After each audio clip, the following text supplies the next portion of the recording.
This is the AfricaHired podcast, and my name is Kola. I'm again here with a guest, actually a co-host for one of our other podcasts, The Better Informed Immigrant. But KD is with us. This is your first time on the AfricaHired podcast, isn't it? Correct. My first time. Oh, that's Excited cool. to get the chance to be on here. Yeah, so I think the audience is probably the same, but just in case they're a little different, would you mind just telling folks a little bit about who you are and why you came on the podcast today? Yes, my name is Kolade Daniel. I am an entrepreneur and I'm also a digital marketing professional. I came on today because Africa Hired as a platform talks about the experiences of Africans as it pertains to careers or employment and opportunities generally. And I have experiences, so I'm hoping to share my experience and also maybe hear from you in terms of your experiences as well. So I actually paid him to say all those positive things. That's a paid I am plug. kidding. So you and I were having a conversation offline where you were talking about some experiences you had with an Indian contractor that you work with. You give him some tasks to do. And we were taking a look at that and we're comparing it to some of the experiences we've had with working with a Nigerian contractor. When I say contractor, I probably should use the word freelancers Correct. primarily, right? The Nigerian freelancers.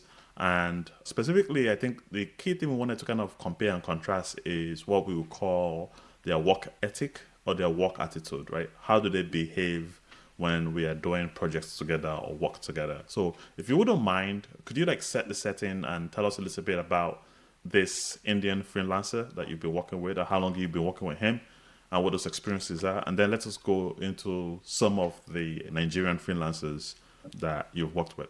Yes, thank you. And I'll preface this by saying that this is not a general experience. We know that people are different, and that when we talk about a specific experience, it's not a general understanding of the people that we're talking about. But in my experience, I've worked with a freelancer based in India for over 7 years now, going to 8 years. And one thing has always been consistent with my experience working with this freelancer, and it's always been the professionalism and also the communication, the work ethic to know that, hey, a project is required to be completed at a certain time and meeting that deadline. And not only meeting that deadline, to show the desire to actually do more, because this person would get the job done and then the next thing is asking is, do you have any other projects for me? It just shows that desire to work with you. And sometimes I don't have anything, and sometimes I force myself to go find something to just give unto him because I'm like, this guy is always every day reaching out to me and asking, do I have any project? Do I have just about anything? And as a web developer, and not only does he try to do web development, he has established himself to be able to do more than just that. So when I need even information or just research, he's willing to just go do that extra work that is not even within his skill sets to provide services. And to me, it speaks volume about what kind of commitment you get from hiring Indians to work on your project. And I'm not saying this is for all Indians. There's some good people, there's some bad people, which is common for every people in every race. But what that shows is an exemplary action or attitude from somebody that would give you that confidence or encouragement to actually explore finding people from the same country, because you would say, if this person is able to do this, even if I get the worst person, maybe that person will still be better than some other people. So that, I think, speaks volume and it goes a long way. So I want to explore that a little bit, right? There are a couple of things you said. You talked about professionalism, you talked about getting the projects done, and you talked about communication, right? And Correct. I really love the way you started this by saying, "Hey, this is not meant to be punitive," or saying that, for example, all Indians are great or all Nigerians are bad. That's not the case here. What I'm really trying to show here for me is to understand the fact that our Indian brothers and sisters have been doing remote work for a while. So if there are positive things that they are doing that we can take as values or skill sets and incorporate into our African brothers and sisters, that is Correct. positive, right? You want to learn Yeah. from other people and kind of incorporate the best from those people. So, before I actually have you expand a little bit more about those three factors you mentioned earlier, the first question I wanted to ask you is you've worked with other Indian freelancers before. Has the experience always been the same like this one, or is this one unique compared to some of the other experiences? Yeah, I would say to a larger extent, it's always been the same. There are a few that I've had experiences with who would maybe get projects done and not really bother you to do more. This is actually the unique one who's looking to do more with you.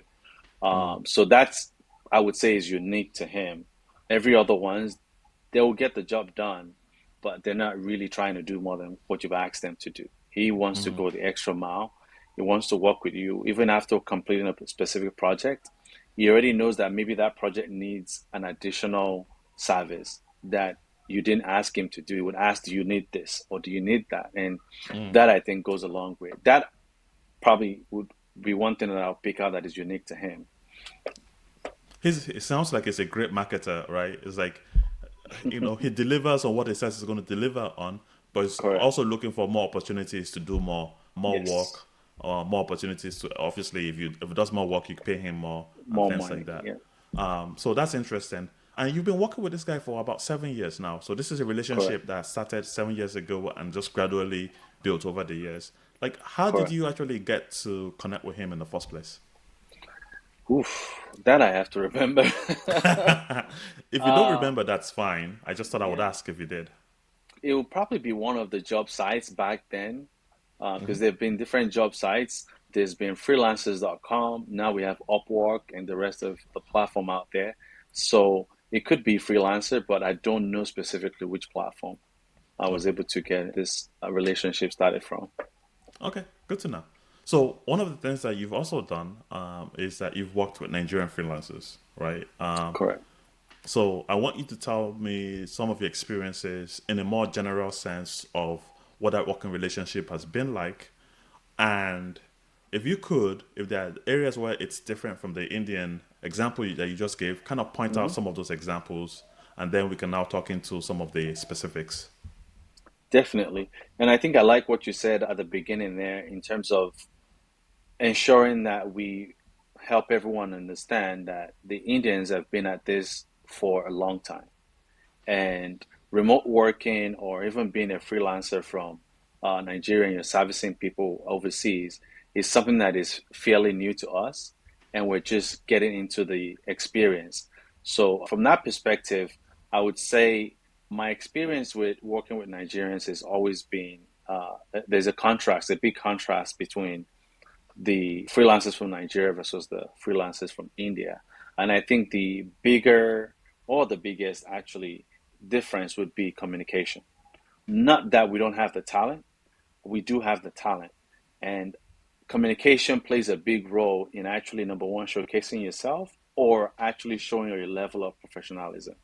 Now, most of the people that I've worked with, I believe, have the skill set to do the work that they've been assigned to do, but I think it usually would start with maybe not understanding the task or not asking enough questions, which is always key and it's part of communication.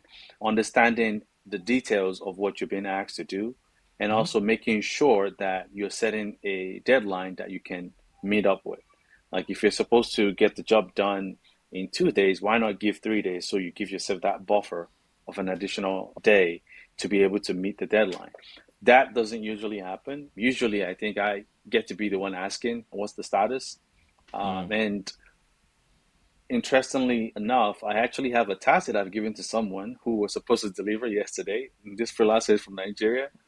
And I had to message that person this morning to say, hey, what's the status of this project? And up to this moment, he hasn't responded. So, and that's what we're talking about. Just being able to communicate and say, okay, if you're having an issue, it's fine. Just say, I'm having an issue. Can you give me an additional 24 hours? Or at least set that buffer ahead of time, knowing that you might have this issue of not delivering the time you said you will. So that I think is a big difference when it comes to working with people in Nigeria specifically, which is we have worked with people. I don't know how it is with other African countries. let me start with the end. Have you worked with other African countries or freelancers in other African countries before? Yes, but we would not compare the two just because the people that I've worked with was on a minimal level. Okay. It's as simple as maybe just having them write an article, and this would Okay. be like writers from Kenya. Okay. So the relationship is not as close, or the project level is not as big as the level of like freelancers from Nigeria. Okay. So the main thing you talked about is the communication differences between the Indian counterpart and the Nigerian counterpart, right? And Correct. sometimes when people are talking about relationships, and it could be romantic relationships, it could be professional relationships, it could be any type of relationships. Correct. Ultimately, the issues tend to boil down to communication, which Hmm. could be a very broad word, right? Like, what Correct. does communication actually mean? So, using you as a case study, when you say communication, what exactly are you looking for from your freelancers? Like, what are going to be the things that if you do these three things, I would consider that to be good communication? I would say number one is communicating first your understanding of the project. That way we're on the same page. I know you know what I'm asking for. And then two is communicating your deliverables in terms of your timeline. If you're able to do it in a week or in 3 days, whatever the case may be. And then the third one would be communicating if you're having a delay in meeting that deadline. I think those three things are very key because not only does it help me as the contractor, as the person hiring them, to plan ahead, it does help me understand if I need to pivot or make changes to be able to meet that shortage in deliverables or whatever the deadline they're missing. I can actually do things to definitely address that before getting in a position where it's starting to affect what I need to do from my end as well. So I would say those three things majorly. And again, it's basically communicating your understanding of the project and then communicating the deadline or the timeline that you would uh, add to the project to be able to deliver. And then the third one is really communicating if you're not able to meet it. Don't just go blank and assume that I know that you're going to still deliver it if you didn't meet the deadline. So those three things I think would be the major ones. So let's start from the first one, right? Hmm. So let's assume that I'm going to be your freelancer, right? I know that you typically write a written brief for a lot of the tasks that you do. You send Correct. that over to me. I read it. Are you looking for me to give you a call and say, hey, this is what I understand from the task. These are the questions I have. Or it's just, a text message or a WhatsApp message saying, you know what, these are my questions. So is that what you're looking for? Or are you looking for something else? Or what kind of format are you looking for when you say I should communicate my understanding of the task? Yeah, so I think it differs for different people. For me, I usually just communicate via WhatsApp because it's the Okay. one tool that we can communicate with people overseas without having them incur additional expense outside of the internet cost that they would normally already have. So ideally, you're getting the brief, reading the brief, and then asking questions or communicating your understanding of the brief. Because you doing that helps me understand that you definitely know what I'm asking.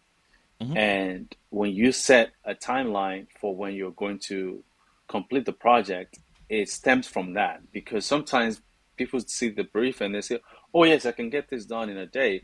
But I set up the brief knowing that it might take you 3 days to do it. That already helps me start to know that this person doesn't understand what I'm asking. So Okay. sometimes I go the extra mile to then start to explain again to them what I'm asking so they know that they probably need more time. Number one, to understand the project so they can actually deliver in a timely manner. So yeah, that would be the process really. A message back on WhatsApp just saying, and it could also really grow from that to can we get on a phone call or either a Zoom meeting, some kind of meeting to shed more light on the brief if that's needed. So I would say that's really the starting point. Okay. So my next point is going to be, you kind of went into it already about like communicating the deadline, right? So in this case, what I heard you say is that you provide the brief to the freelancer, he or she reads Correct. it, and then you are looking for them to actually propose a deadline to you Correct. based on the task, right? Which you can then evaluate to see whether or not that would work for your schedule or not. Yeah. So I want to give you a scenario, right? Let's imagine that you gave me this brief, I read it, we did the question and answer, we're all set, and I told you, you know what? I think this thing's going to take me 3 days, and I end up delivering in 5 days, right? Or if I told you this thing's going to take 5 days, and I then send it to you in 3 days, which of those two do you prefer as the person hiring the freelancer? I would say the 2 days, because for me, what it does is it does show that the person I'm working with, number one, has the mind of an entrepreneur. Because my model has always been, if you can get a project done on time, you open yourself more to receiving further projects. Mm, And ideally, I'm assuming that I'm not your only client. You have other clients. So it would mean to me that if you can get my job done on time, you give yourself ample time to be able to take on projects from other clients. But if you're already delaying on my job, I'm already getting word that you probably have other things that you're doing that is affecting your deliverables for mine. So I would say getting it done on time would always be preferred versus promising 3 days and getting it done in 5 days. I see. All right. So let's assume that I promised the 3 days, right? It's Hmm. day number two. I've come to realize, hey, I don't think I could get it done tomorrow, right? Which is going to be my third day. What are Correct. you looking for me to do? What do you, like you say, communicate to you that there's going to be a delay, there's going to be a change? How Correct. does that communication look like? What would you prefer that I communicate to you if I know that I'm not going to meet that deadline?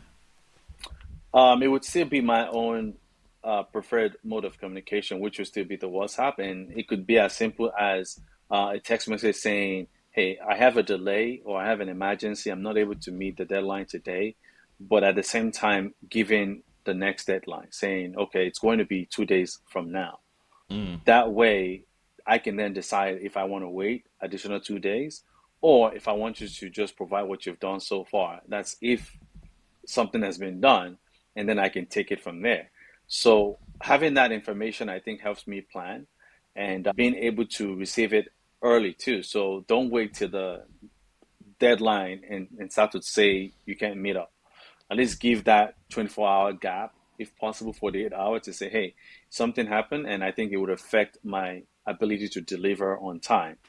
mm. I think that goes a long way because if even if that person doesn't complete that project and someone else does it, the next time there is still that leeway that you would have to help the client understand that this person always tell me if they can do it or if Okay. it's going to take them longer.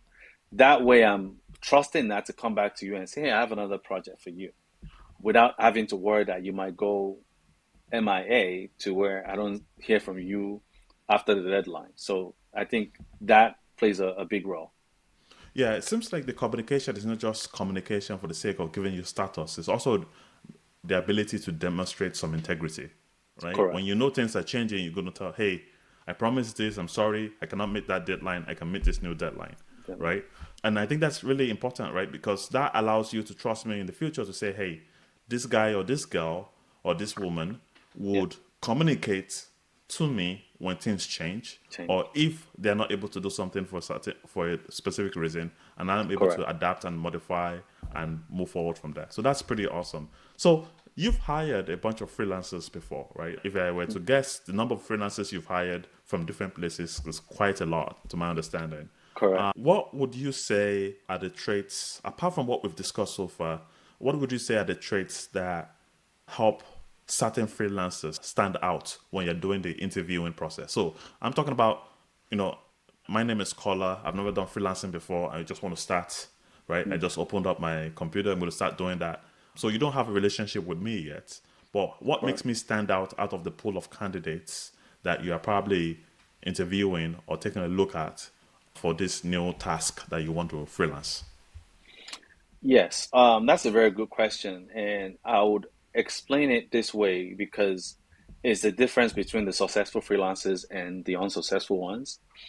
Because at the end of the day, especially remote freelancing, you're not physically in front of the client doing the job. Mm, The first thing the client is looking to hear from you is your understanding of the task. mm, Because to some extent, you probably maybe wouldn't be the one doing the job, but you understand it so much, I'm convinced that you're the one doing it.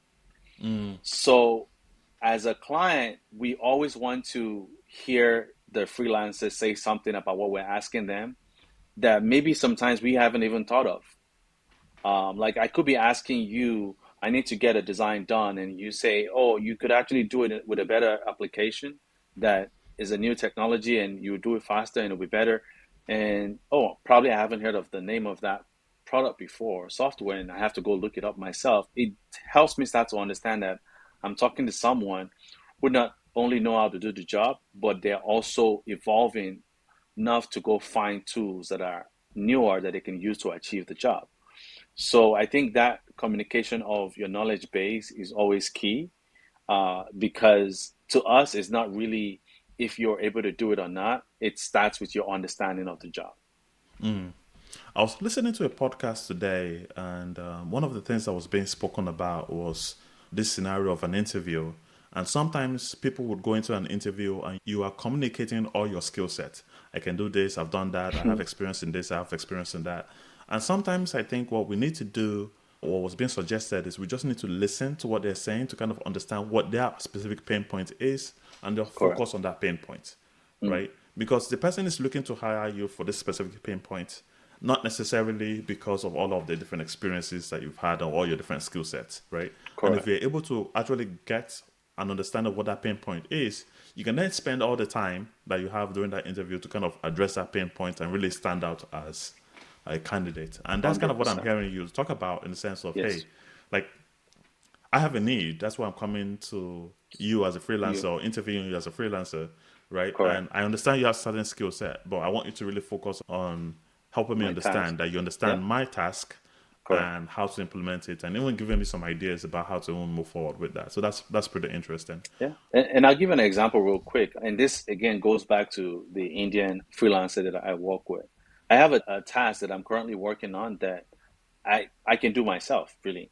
But I hit a roadblock with that task. But because I know from experience, this person will go the extra mile to go find solutions, I gave the task to him saying, hey, this is what I need to do. And he dug deeper to where he was able to research other tools that we can use to do the job. And even though it came back unsuccessful, just the thought of him going to do it was enough for me. And that's what I was trying to establish with me saying your understanding of the task is very key, because if he didn't understand, he wouldn't know where to go look. And the only reason why I was able to figure out that he did that was because I also reached out to certain companies to ask about the same task in terms of if they have a solution for it. And they explained to me why the solution is not possible, because there are top parties involved and there's security concerns involved. So him coming back to me with the same information, I think really just established what I was explaining at the beginning, that not only are you valuable from communicating, you're also valuable from actually showing your knowledge of the task at hand. That's a really good point, right? Because what I really liked about what you said was the fact that he went and did the research and he came back and he was unsuccessful, right? He Correct. wasn't successful, but even though the fact that he was not successful, you were really appreciative of the effort that he had put in. You consider that to be a win for him rather Correct. than somebody who just got the task done. So that's incredible to kind of focus on that point. Yes. So this is the Africa Hired podcast, right? Our goal is 0% unemployment in Africa, and I know that's a lofty goal, right? And I guess my question to you is: you are an entrepreneur, you have hired folks before, you have let go of folks in the past. What are the things that you would say, either from a policy standpoint to the maybe African governments?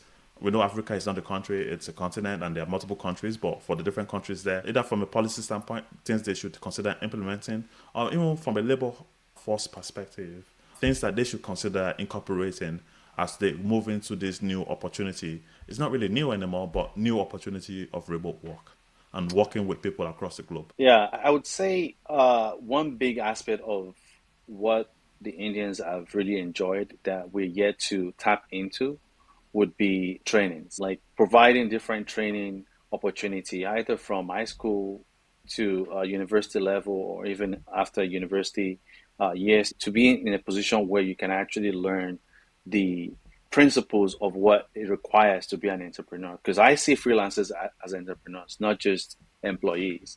Because Mm, as a freelancer, you have that freedom, which I guess the word free and lancer is like you have the freedom to really own your space and being able to use that to build your business is key. And having that entrepreneurship knowledge, which would require you to say every client is a potential revenue generator for me. And if I treat every client as a potential revenue generator, I am doing my best to make sure that I meet the needs of that client. And sometimes that might require me going out of my way to get support just so I can provide solution. Because what you're doing is you're building a brand. And this has happened over the years with like Romanian freelancers, where it starts with one Romanian who's a developer or a UI UX person, and the next thing you know, he has a company. Not only because he's a UI UX designer, he's grown over the years knowing that he could get clients overseas.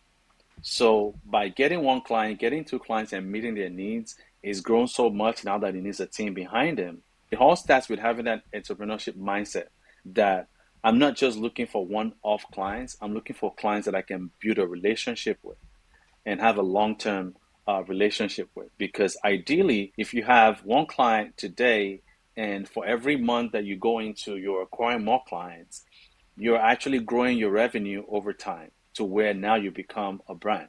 So, but that all comes from understanding entrepreneurship and knowing what it takes to actually become an entrepreneur. I think if we start to provide that type of environment to help people to learn, it will change perspectives. Because I believe that the perspective over there is I need to get the next money.